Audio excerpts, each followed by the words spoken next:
마태복음 6장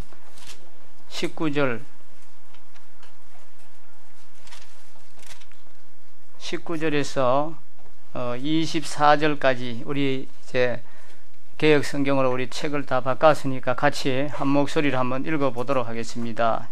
19절부터 24절까지 시작. 너희를 위하여 보물을 땅에 쌓아두지 말라. 거기는 좀과 동록이 해하며 도둑이 구멍을 뚫고 도둑질하느니라. 오직 너희를 위하여 보물을 하늘에 쌓아두라. 거기는 좀이나 동록이 해하지 못하며 도둑이 구멍을 뚫지도 못하고 도둑질도 못하느니라. 내 보물 있는 그곳에는 내 마음도 있느니라. 눈은 몸의 등불이니 그러므로 내 눈이 성하면 온 몸이 밝을 것이요 눈이 나쁘면 온 몸이 어두울 것이니 그러므로 내게 있는 빛이 어두우면 그 어두움이 얼마나 더하겠느냐. 한 사람이 두 주인을 섬기지 못할 것이니 혹 이를 미워하고 저를 사랑하거나 혹 이를 중히 여기고 저를 경히 여김이라. 너희가 하나님과 재물을 겸하여 섬기지 못하느니라. 24절까지 읽었습니다. 그래서 오늘 말씀의 제목은 너희 보물을 하늘에 쌓으라 하는 이런 말씀으로 오늘 한번 상고해 보도록 하겠습니다. 오늘은 이제 우리의 신앙을 좀먹고 있는 이 물질의 문제에 대해서 한번 생각해 보겠습니다. 여기에서 예수님은 우리 그리스도인들이 물질에 대해서 어떤 태도를 취해야 하는지를 가르쳐 주고 있습니다. 19절 우리 읽었지만 제가 한번 다시 읽어보겠습니다. 19절 20절에 너희를 위하여 보물을 땅에 쌓아두지 말라. 거기는 종과 동록이 해하며 도둑이 구멍을 뚫고 도둑질하느니라. 오직 너희를 위하여 보물을 하늘에 쌓아두라. 거기는 좀이나 동록이 해하지 못하며 도둑이 구멍을 뚫지도 못하고 도둑질도 못하느니라. 그리고 나서 또 21절에서는 이렇게 말씀합니다. 내 보물이 있는 그곳에는 내 마음도 있느니라 했습니다. 그렇다고 생각합니다. 신앙의 가장 큰 장애물은 이 물질주의적인 이기심이라 생각합니다. 우리 주위에 이 물질의 유혹 때문에 물질에 눈이 어두워서 이 폐가 망신한 사람이 얼마나 많이 있습니까? 또 우리 자신은 얼마나 이 물질의 시험 때문에 우리가 염려하고 또 괴로워하고 고민하고 있습니까? 디모데전서 6장 그 10절에 보면 사도 바울이 젊은 목회자인 디모데에게 그런 말을 했습니다. 돈을 사랑함이 일만하게 뿌리가 되나니 이것을 탐내는 자들은 미혹을 받아 믿음에서 떠나 많은 근심으로서 자기를 찔러도다 했습니다. 21절에 내 보물이 있는 그곳에 내 마음도 있다고 했는데 이 말씀은 우리 기독교인의 영원한 이것은 격언이요 경구요 교훈입니다. 참으로 인간의 마음, 즉 사랑과 관심은 그가 아끼고 사랑하는 자신의 그 보물에 초점이 맞추어진다는 것입니다. 그래서 모든 것이 그 초점을 따라서 움직이게 되어 있습니다. 그 마음의 목적과 관심사가 인간 행동 방향의 핸들 역할을 하고 있습니다. 돈에 마음의 초점을 맞춘 사람은 장사꾼이 됩니다. 또 남의 물건에 그 마음의 초점을 맞춘 사람은 도둑질을 하게 됩니다. 또 성에 그 마음을 맞추는 자는 엄란한 생활을 하게 되고 학문에 그 마음을 맞추는 자는 학자가 됩니다. 북한에서 자체 생산한 라디오나 텔레비전 이러한 것은 채널이 고정되어 있다고 합니다. 아무리 채널을 다른 데 틀어도 북한 방송만 듣도록 조작해 놓았다고 합니다. 우리의 이 두 눈 있죠. 우리는 눈이 두 개입니다. 우리의 이 두 눈은 이 오른쪽 눈은 저쪽을 보고 왼쪽 눈은 저쪽을 보도록 각기 다른 것을 보도록 하나님께서 만들어 놓지 않았다는 것입니다. 유일하게 그렇게 만드는 그 피조물이 있습니다. 이 카멜레온이라고 하는 이 파충류만이 다중초점 기능을 그 눈을 가졌다고 합니다. 그러나 사람은 그렇게 하지 아니했다 했습니다. 또 누가복음 16장 14절에 보면은 바리새인들은 돈을 좋아하는 자라 이렇게 말을 했습니다. 잘못된 신앙은 이 금전 숭배 사상과 연결되어 있습니다. 사람들은 자기 안에 이 하나님이 없으면 하나님 대신에 무언가가 채우고 싶은 게 있습니다. 하나님 대신에 세상에 능력이 있는 것을 그 자리에 놓고자 하는 그런 마음이 있습니다.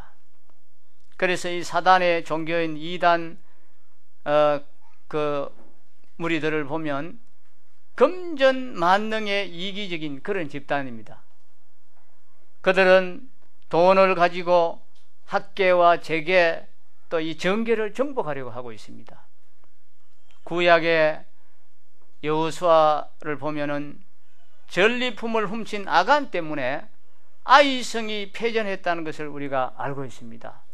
또 신약 성경의 사도행전을 보면은 아나니아와 삽비라 부부가 이 돈의 탐욕 때문에 성령을 속이다가 즉사한 사건이 나옵니다. 또 디모데후서 4장 10절에 보면 바울이 젊은 데마가 세상을 사랑해서 나를 버리고 떠나갔다. 참 안타까운 마음으로 그런 표현을 했습니다. 왜 그랬겠습니까? 그가 전에는 바울과 함께 복음과 함께 고난을 받고 주님을 사랑하고 따라가던 자가 이제는 세상을 더 사랑한 까닭에 여러 가지 이유로 해서 그러한 까닭에 바울을 떠나가는 신앙에서 참 비극적인 이러한 모습을 봅니다. 우리도 주님을 따라가는 데는 장사가 없습니다. 아무리 신앙이 좋다 할지라도 결혼식이다 무슨 여러 가지 이유로 해서 직장이 바쁘다 여러 가지 이유로 해서 이 모임에 자꾸만 빠지면 주님하고 관계는 자꾸만 멀어진다는 사실을 우리는 잘 알고 있습니다. 오늘 이 말씀에서 우리가 알아야 될 것은 재물이나 돈 이 자체를 주님이 부정하거나 나쁘다고 이야기하지 않습니다. 성경 어느 곳을 봐도 재물이나 보화가 나쁘다고 말하고 정죄한 것은 한 군데도 없습니다. 문제는 그 물질을 사용하는 우리 사람에게 달려 있다는 것입니다. 그래서 예수님은 오늘 본문에서 뭐라고 말씀합니까? 너희를 위하여 보물을 땅에 쌓아두지 말라. 이 한마디로 답을 우리에게 해주고 있습니다. 이 말씀이 무엇을 말해주고 있습니다? 무엇을 말해주고 있습니까? 보물을 갖지 말라 이렇게 말하는 게 아닙니다. 또 보물을 갖는 것이 죄라고도 말씀하지 않습니다. 보물에 관심을 가지지 말라는 그런 말도 아닙니다. 이것은 보물이 땅을 이해한 것이냐 하늘을 이해한 것이냐 하는 재물관에 대한 문제라는 것입니다. 매스컴을 떠들썩하게 만들었던 소위 대도들이 큰 그 집들을 여러분 보십시오. 묘하게도 모두 다 그 집은 엄밀한 곳에 현찰을 쌓아둔 그런 집들만 공통적으로 털었다는 사실을 우리는 알고 있습니다. 캐더린 쿨말이라고 하는 미국의 유명한 그 부흥사가 이런 간증을 했습니다. 그의 가정은 큰 과수원을 경영하는 그 분홍이었습니다. 창고에 과일을 넣어두면 이상하게도 자기 집의 과일만 상하지 않고 다른 집에 그 가수원하는 집들의 이 과일들은 절반 이상이 썩어가지고 다 못 쓰고 버리게 되는 그러한 것이 있었답니다. 그런데 자기 아버지의 과일은 상한 것이 없고 그래서 극소수 조금 상한 그러한 것들이 있어서 사람들이 참 이상하게 여겼습니다. 야, 저 집은 도대체 무슨 기술을 가지고 있을까 의아해할 정도로 그렇게 했는데, 그래서 이분이 나중에 자라서 가만히 생각을 해보니까 이 아버지는 과일 저장고를 자주 열어서 이웃에게 과일을 나눠주는 그런 선행을 많이 했습니다. 그것이 기억이 났다는 거예요. 아버지가 그렇게 하던 걸 봤어요. 그래 자기 집에 과일이 상하지 않았던 비결은 자기 아버지가 그 쌓아둔 과일을 이웃에게 조금씩 나누어주면서 그 나눠준 일 때문에 문을 또 열어야 되니까 환기도 되고 해서 사람의 손이 자주 거기에 가게 되니까 또 썩은 거 한두 개씩은 또 빼내고 이렇게 자꾸 해서 그렇게 됐다는 것을 나중에 이제 이걸 깨달는 겁니다. 그래서 재물은 우리에게 필요합니다. 재물이 필요한 것이 안 하는 것이 아닙니다. 가난하게 사는 것이 또 덕도 아닙니다. 가난하게 살면서 아무것도 못하는 그러한 것보다는 차라리 우리가 부자가 되어서 하나님 일을 많이 할 수 있으면 얼마나 더 좋겠습니까? 그러나 우리에게 이 돈은 무엇을 위해서 우리가 벌어야 되고 무엇을 위해서 쓰느냐에 대한 분명한 목표와 방향이 있어야 된다는 것입니다. 그렇지 않다면은 이 돈은 저주가 되는 것입니다. 우리가 여기에서 19절의 말씀 가운데 이 보물의 의무를 좀 더 생각을 해보면 그것은 단순히 어떤 물질이나 꼭 돈만을 의미하지 않습니다. 돈을 포함해서 우리가 가장 아끼고 소중하게 생각하는 그러한 것들이 보물이다 이렇게 우리가 생각할 수 있습니다. 지위도 될 수 있고 명예도 될 수 있고 자존심도 될 수 있습니다. 또 그 보물은 신앙적인 어떤 행위나 또 자기가 쌓은 업적이라든지 이러한 것도 되겠지요. 또 어떤 사람은 기독교 집안에서 태어나서 전도도 많이 하고 또 봉사도 많이 했고 또 신앙적인 일도 굉장히 많이 했다는 이러한 것이 또 보물이 될 수도 있습니다. 여기서 예수님은 우리가 그 보물을 무엇을 위해 쓰려고 하느냐에 관심을 가지고 계십니다. 마태복음 19장 또 16절 이하에 보면 예수님이 한 부자 청년하고 만나서 대화를 하는 그런 장면이 나옵니다. 이 청년이 예수님 앞에 나왔습니다. 선생님이여, 내가 무슨 선한 일을 하여야 영생을 얻으리까? 이렇게 질문을 하니까 예수님이 이렇게 대답했습니다. 어찌하여 선한 일을 내게 묻느냐? 선한 이는 오직 한 분이시니라. 내가 생명에 들어가려면 계명들을 지키라 그랬습니다. 그러니까 청년이 무슨 계명입니까? 이렇게 질문했습니다. 그러니까 예수님이 살인하지 말아라, 간음하지 말아라, 도둑질하지 말아라, 거짓 증언하지 말라, 내 부모를 공경하라, 내 이웃을 내 자신과 같이 사랑하라 하신 것이니라 이렇게 말했습니다. 그러니까 청년이 이제 신이 났습니다. 이 모든 것을 내가 지켰는데 아직도 무엇이 부족합니까? 하니까 예수님의 답변이 이러했습니다. 내가 온전하고자 할진대 가서 내 소유를 팔아 가난한 자들에게 주라. 그리하면 하늘에서 보화가 내게 있으리라. 그리고 와서 나를 따르라 그랬습니다. 그러자 이 청년은 의기양양했던 그 청년의 얼굴이 갑자기 흑빛으로 변하고 말았습니다. 소유를 팔아서 가난한 자들에게 주라고 하니까 이 청년이 당황하기 시작했습니다. 그래서 성경에는 어떻게 기록했는지 그 청년이 재물이 많음으로 이 말씀을 듣고 근심하며 가니라 하고 있습니다. 오늘날 주님을 믿고 따라가는 이러한 자들에게도 우리는 우리에게 들려주는 그런 음성이 있습니다. 이 청년의 보물은 재물이었기 때문에 주님이 그렇게 말씀했습니다. 이 청년은 그러나 다른 면에서는 훌륭한 점이 많았습니다. 도덕적으로 또 윤리적으로 봐도 신앙적으로 봐도 흠잡을 데 없는 완벽한 사람이었습니다. 그렇지만 보물을 자기를 위해서 땅에 쌓아두는 이 약점이 있었습니다. 결국 그것 때문에 그는 예수님을 떠나고 말았습니다. 또 우리는 이 보물을 꼭 제물 외에도 여러 보물이 있습니다. 아브라함에게 있어서 큰 보물은 바로 이삭이었습니다. 어떤 사람은 건강이 우상이 될 수도 있고, 어떤 사람은 먹는 것, 또 집, 또 사업, 이러한 것이 우상이 될 수 있습니다. 사람마다 다 다르겠지요. 그러나 이 청년에게는 재물이 많은 것이 우상이었습니다. 그래서 예수님이 그 점을 지적해 주셨습니다. 우리들에게도 신앙의 걸림돌이 되는 우상이 무엇인가가 있을 것입니다. 그것이 결국 우리의 신앙에 큰 장애물이 되어서 우리가 결정적인 헌신과 결단을 하지 못하게 하는 이유가 되는 것입니다.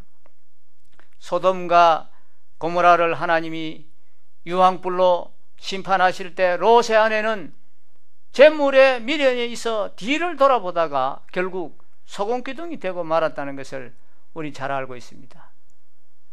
또 돈 때문에 평생 고생한 한 사람을 소개하라면은 누가복음 19장에 나오는 바로 이 삭개오를 우리는 이야기할 수 있습니다. 삭개오는 키가 작고 또 외모가 별로 볼품없는 그런 사람이었습니다. 이 돈을 아주 무섭게 추구하는 사람은 보면 깊은 컴플렉스가 있습니다. 삭개오는 왜 돈을 악착까지 벌어야 되느냐? 죄책감도 별로 없이 지독하게 세금을 걷어들이고 매국노라고 하는 말을 들어가면서까지도 길을 틀어막고 이 돈을 벌어낸 데만 아주 참 혈연이었습니다. 그런데 돈을 많이 가졌지만 삭개오가 행복했는가 하면 그렇지 않았습니다. 삭개오는 외로웠습니다. 참 그래서 주님 만나고 싶은 마음이 있었어요. 사람은 돈을 많이 가지면 가질수록 아마 점점 더 외로워지고 고립되는 그런 경향이 있는가 봐요. 그래서 드디어 이 삭개오와 예수님이 이제 만나게 되어서 예수님을 만나서 그가 고백한 첫 마디가 바로 이런 고백을 했습니다. 주여 보시옵소서, 내 소유의 절반을 가난한 자들에게 주겠사오며 만일 누구의 것을 속여 빼앗은 일이 있으면 내 갑절이나 갚겠나이다 그랬습니다. 굉장하지요. 우리 이렇게 할 수 있겠습니까? 삭개오의 재물 간에 혁명이 일어난 것입니다. 지금까지 재물을 위해서 평생을 살아왔던 그가 예수님을 만나고 보니까 이제 이 재물은 아무것도 아니다는 것입니다. 자기가 그처럼 재물을 위해서 살아야 할 이유가 없다는 것을 삭개오는 깨달았습니다. 우리는 왜 돈을 벌어야 하는지의 의미를 우리는 한번 생각해 봐야 됩니다. 의미를 모르는 채 돈이 많은 것은 축복이 아니라 저주라는 것입니다. 성경은 보물 그 자체는 결코 악한 것이라고 말하고 있지 않습니다. 항상 모든 것을 포기하고 우리가 금욕 생활을 하고 가난하게 살아야 되는 것이 기독교인의 미덕이 아닙니다. 우리는 좋은 방법으로 여러분 돈을 많이 버십시오. 그러나 우리가 생각해야 될 것은 이 재물은 재수가 좋아서 얻어지는 것이 아닙니다. 그리고 자기의 노력의 대가로 얻어지는 것도 아닙니다. 재물을 주실 분이 있습니다. 그러므로 그분의 뜻에 맞게 써야 한다는 것입니다. 하나님은 이 세상 모든 만물의 소유자고 주관자고 공급자라고 분명하게 우리에게 말씀하고 있습니다. 우리가 만물이 하나님의 것이라는 사실을 철저하게 우리는 인정을 하기를 원하십니다. 왜 우리는 매주일 교회에 나가서 또 말씀을 듣고 또 우리가 성경을 배우고 읽으면서도 이 물질에 대해서 내 것이라고 하는 생각을 버리지 못합니까? 왜 그렇습니까? 이것은 자본주의 물질관에 젖어 있기 때문에 그렇습니다. 자본주의 사회에서 사는 우리는 어려서부터 내가 소유하고 있는 것은 모두 내 것이라고 배워왔습니다. 여러분, 북한 사회는 어떻겠습니까? 북한 주민에게 당신이 차고 있는 이 시계는 누구 것이냐고 묻는다면 그분은 뭐라고 대답하겠습니까? 당과 수령의 것이요, 수령 아버지께서 공급해 주셨다고 이렇게 말하지 않겠습니까? 공산주의 사회에서 살면서 그는 어려서부터 그렇게 교육을 받았기 때문에 그렇습니다. 그렇다면 우리는 어떤 물질관을 가져야 되겠습니까? 무엇이 올바른 물질관이겠습니까?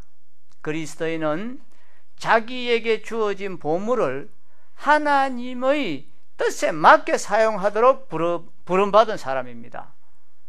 재물의 쓰임에 대한 바른 성경적인 뜻은, 재물은 하나님을 위해서, 우리 가정의 건강과 안녕을 위해서, 또 이웃과 사회를 위해서 사용되어야 한다는 것입니다.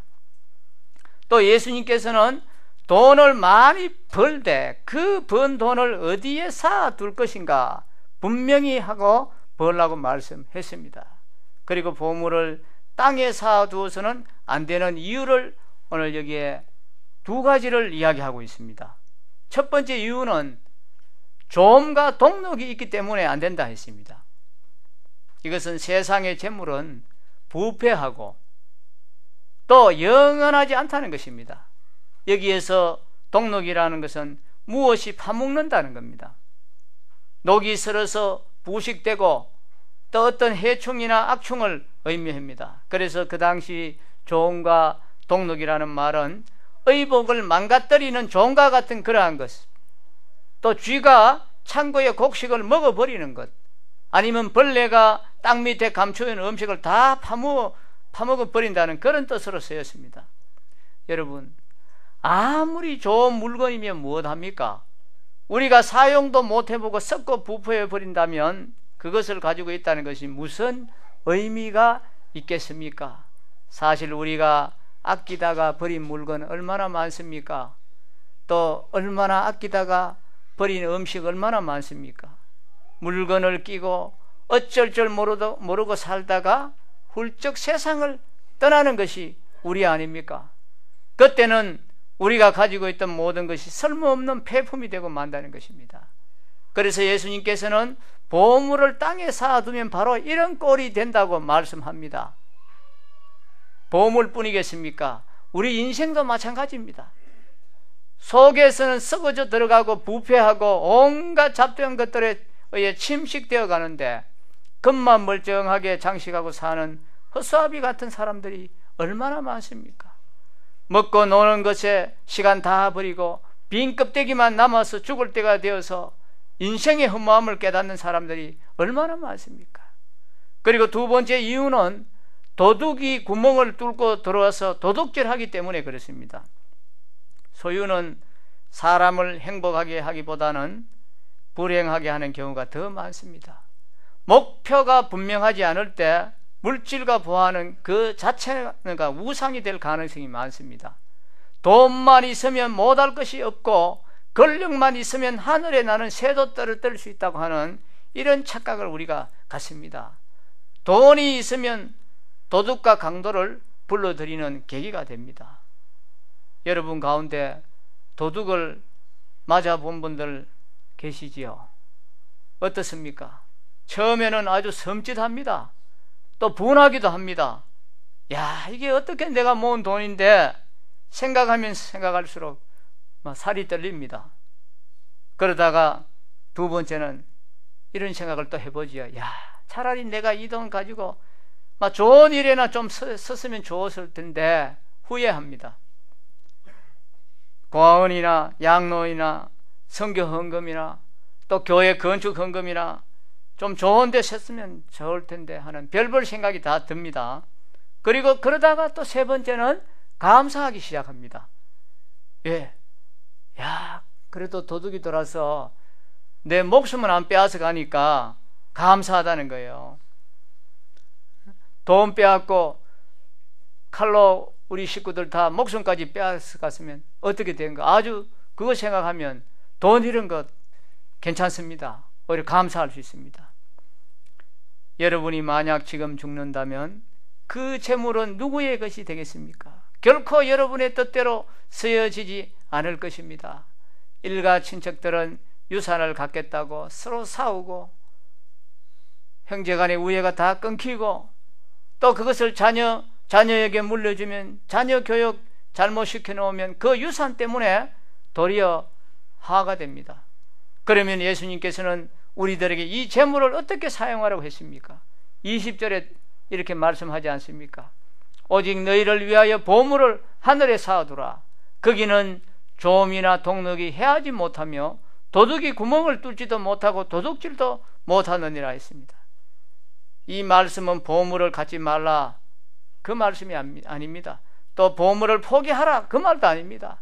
그것을 조음이나 동력이 해하지 못하고 도둑이 들어올 수 없는 곳에 쌓아두라 이 말입니다.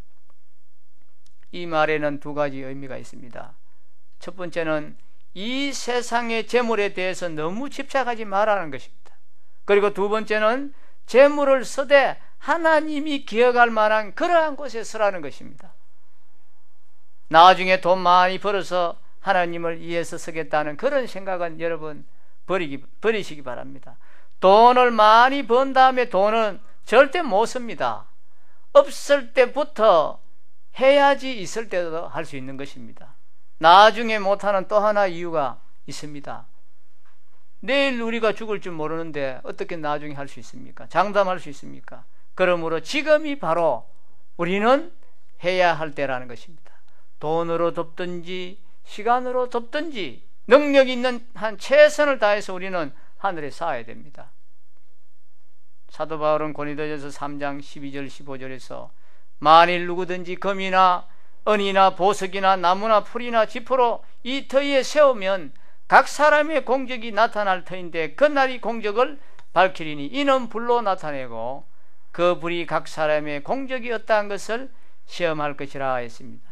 만일 누구든지 그 위에 세운 공적이 그대로 있으면 상을 받고 누구든지 그 공적이 불타면 해를 받으리니 그러나 자신은 구원을 받되 불 가운데서 받은 것 같으리라 했습니다.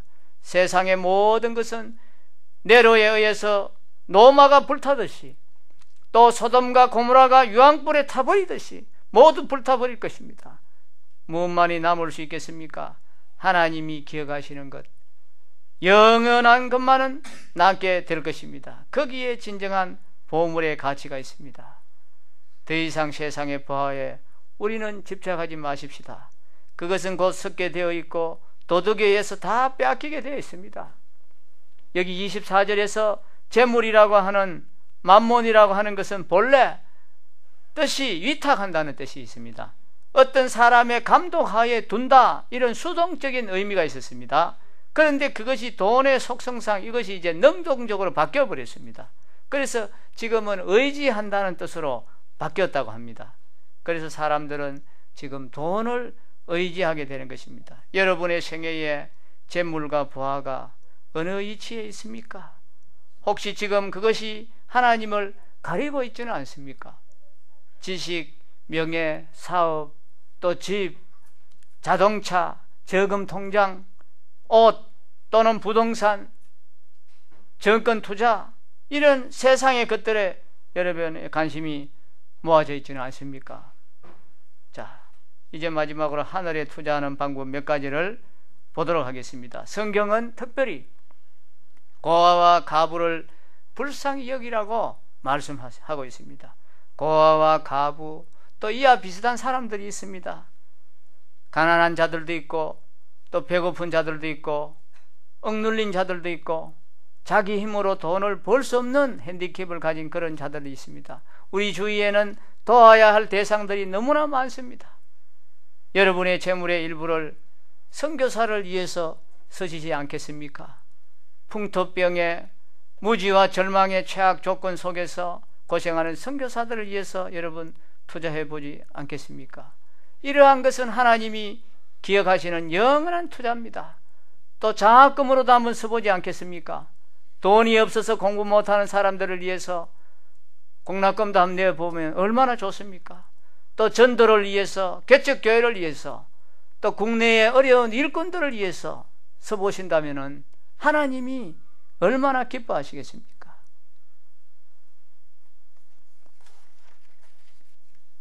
크리스천은 아니지만 청지기로서 따라야 하는 부의 원리를 잘 실천한 한 가문이 있습니다.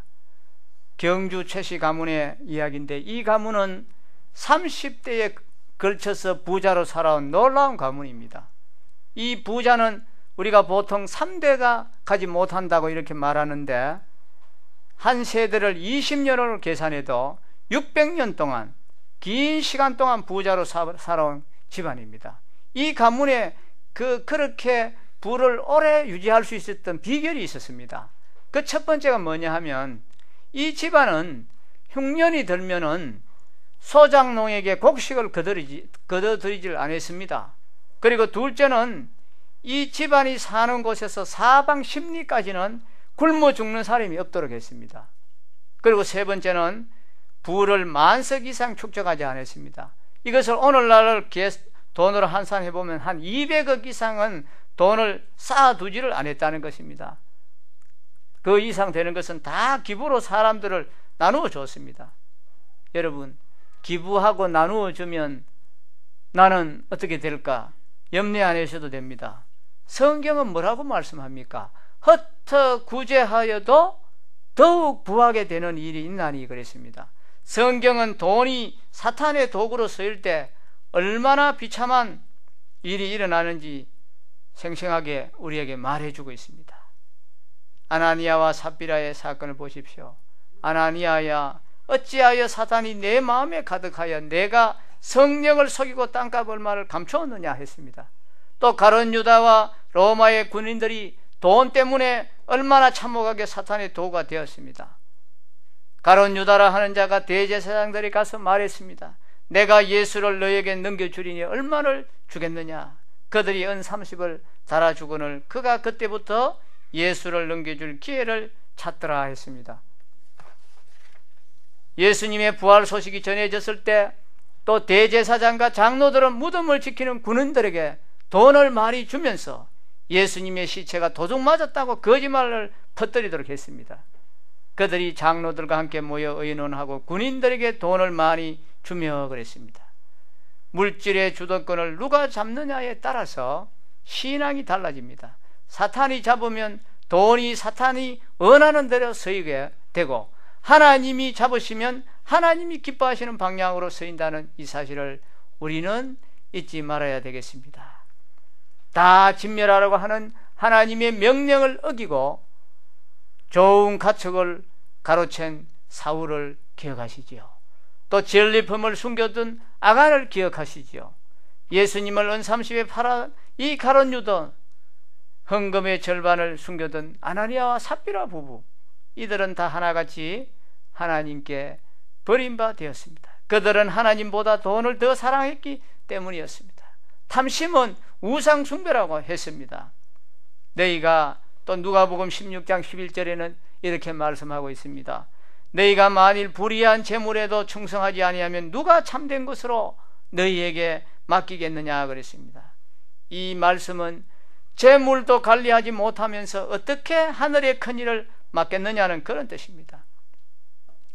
하나님은 돈으로 하나님의 큰일을 할 수 있도록 우리를 훈련시키십니다. 하나님은 돈으로 우리의 인격과 신앙을 훈련시킵니다. 돈을 주기도 하시고 때로는 맡기도 하시고 때로는 빼앗기도 하십니다. 가난에 처하기도 하시고 또 부를 다스리기도 하십니다. 하나님은 돈 가지고 가라지와 알곡을 쉽게 골라낼 수 있습니다. 돈을 맡겨보면 그가 정말 천국의 부활을 발견한 사람인지 연단하면 없어질 금을 사랑하는 사람인지 구분할 수 있다 했습니다. 무늬만 크리스천인지 정말 올바른 그리스도인인지 돈 앞에서 적나라하게 다 드러난다 했습니다. 그래서 돈은 신앙의 바로미터다 했습니다. 신앙의 깊이를 잴 수 있는 온도계라 했습니다.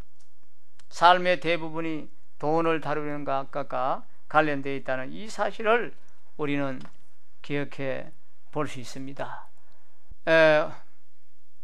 제 간증을 조금 드리겠습니다. 우리 남부교회가 이제 예배당을 여기로 이사 오고 건축해서 부채 때문에 제가 또 사례비를 그럼 많이 못 받았습니다. 뭐 받는 사례비도 그렇게 넉넉하지 못했지만 거기에서도 또 더 이제 교회 빚을 갚기 위해서 형편이 그래서 많이 못 받을 때였습니다. 그래서 제가 이제 그날 주일날 이제 오후 집회를 다 마치고 이제 교회 성도님들 거의 대부분 가시고 이제 몇 분이 계셨는데 제가 이제 쓰레기를 내리고 저 밑에서 이제 이렇게 묵상을 하면서 이렇게 서 있는데 어떤 한 안면이 있는 한 사람이 착 지나가는 거예요. 그래서 제가 원래 사람 보는 눈이 좀 있어요. 길로는 제가 많이 어두운데 사람 기억하는 것이 좀 있어가지고 제가 그래 딱 그분을 세웠습니다. 세우면서 그러니까 아무개 제 중학교 그 동기더라고요 보니까. 그래서 아무개 오늘 중학교에 나오고 그 아무개가 있냐 하니까 이름을 제가 정확하게는 몰랐는데 대충 맞았어요. 그래 깜짝 놀라는 거예요. 자기를 어떻게 아느냐고. 그러면서 저도 이제 제 소개를 하니까 자기는 저를 잘 기억을 못 하더라고요. 그러면서 하는 말이 안 그래도 그 동기 모임을 하는데 누가 그 어떤 친구가 나를 찾더라는 거예요. 나를 찾는데 그 연락처를 좀 알 수 없는데 아무리 해도 뭐 저를 연락처 아는 사람이 아무도 없었어요. 그래서 꼭 한번 오라고 자기가 이제 그 연락처를 주더라고요. 그래서 이제 한 번은 그 이제 모임에 갔습니다. 갔었는데 그래 이 친구가 저하고 그 친구는 아주 키가 커요. 저 우리 반에서 제일 뒤에 있었고 저는 제일 앞에 있었는데 그래도 이제 한 동네에 살아서 먼 학교까지 그때는 멀었습니다. 집에서 이제 걸어가려면 막 한참 뭐 거의 30분에서 1시간 거리 이상 1시간 거의 걸렸는 것 같아요. 그래서 친구하고 이야기하면서 쭉 이렇게 걸으면서 이제 했던 친구인데 이 친구도 그 교회 다니는 친구가 아니었습니다. 그런데 이제 이 친구가 결혼을 했는데 그 부인이 아주 독실한 그리스도인인 거예요. 독실한 그리스도인이라서 자기도 이제 교회를 나가는데 그래서 내보고 안부를 묻는 거예요. 뭐 하느냐고 묻길래 그래서 내가 목회를 한다 하니까 굉장히 좋아하는 거예요. 야, 친구가 목회를 한다니까 너무 반갑다. 목회를 어떻게 하나? 나는 다른 건 다 하겠던데 목회는 정말 하락해도 못 하겠던데 왜 그렇게 하느냐고 하면서 쭉 그렇게 하는 겁니다. 그래서 제가 이제 그런 이제 간증을 좀 했습니다. 내 형편을 좀 이야기하고 쭉 하니까 이 친구가 이제 울산에서 그 어떤 선박 무슨 이제 조만한 그런 사업을 하는 친구예요. 그래서 이제 제 쪽 그 소식을 간증을 듣고 이 친구가 그때부터 한 2년 정도 동안 30만 원씩 계속 저를 후원해 줬어요. 참 감사한 거예요. 하나님이 까마귀를 통해서 먹여주신다는 저는 그런 믿음이 있었습니다. 하나님이 내 분명하게 굶게 하시지 않는다, 갚아주신다 하는 그런 믿음이 있었는데 그 친구를 하나님이 붙여주셔가지고 그렇게 하는 거예요.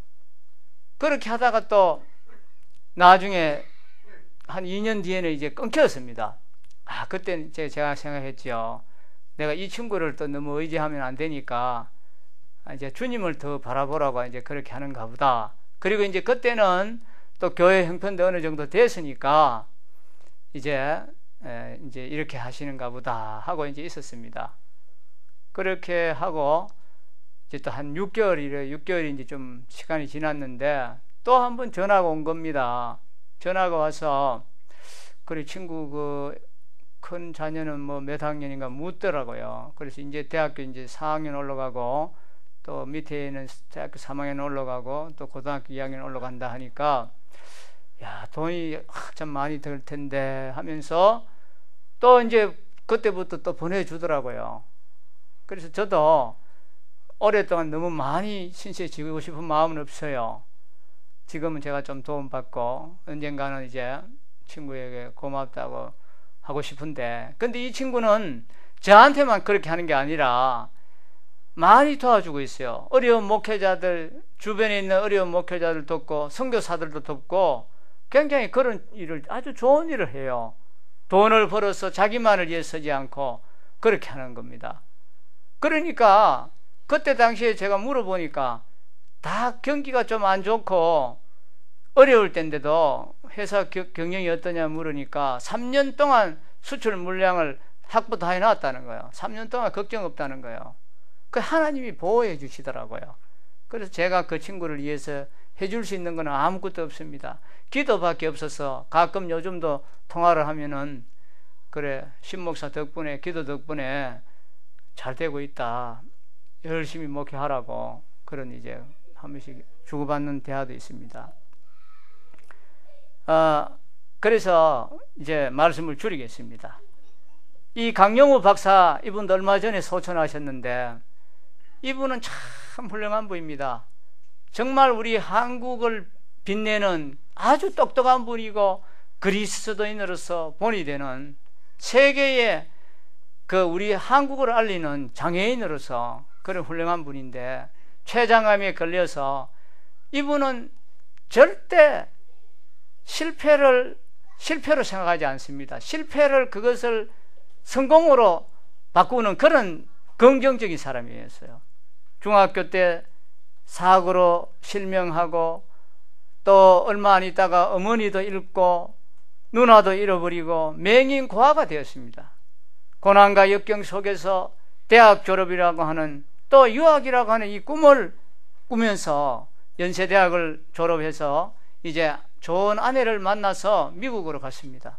미국에 가서 3년 8개월 동안 미국 피츠버그 대학에서 교육학 전공 그 박사학위를 받아서 1976년에 한국 최초의 시각장애인 박사가 되었습니다. UN 세계장애위원회 부의장도 하고 루스벨트 재단 고문으로서 7억 명에 가까운 세계 장애인의 복지 향상을 위해서 노력했던 분입니다. 그리고 큰아들도 안과 의사로 유명합니다. 그리고 그 둘째 아들도 지금 백악관의 그 특별 보좌관으로 일하고 있습니다. 그래서 이분은 이제 그분을 아끼는 분이 이 췌장암을 한번 고쳐보려고 몇 번의 제안이 돌았지만 거절했습니다. 왜 거절했느냐? 굉장히 긍정적인 사람인데 나는 이것으로 족하다. 지금까지 내가 받은 은혜가 너무 크기 때문에 내가 더 살려고 하지 않는다. 여기까지 해준 것만 해도 너무나 나는 감사하다. 그래서 자기 재산의 많은 부분을 기부를 했습니다. 그리고 두 아들까지 불러가지고 기부하게 했어요. 참 얼마나 멋진 삶을 살았습니까? 자, 오늘 이제 말씀 이제 끝맺도록 하겠습니다. 자, 마지막으로 예수님은 21절에 내 보물이 있는 그곳에는 내 마음도 있느니라 했습니다. 이 말은 정말 진리입니다. 우리의 마음은 보물이 있는 곳에 있습니다. 이것은 확실합니다. 하나님을 위해서 많이 투자하십시오. 거기에 우리의 마음이 있게 되어 있습니다. 보물이 하늘에 있으면 하늘을 생각하게 되고 또 보물이 세상에 있으면 세상만 생각할 것입니다.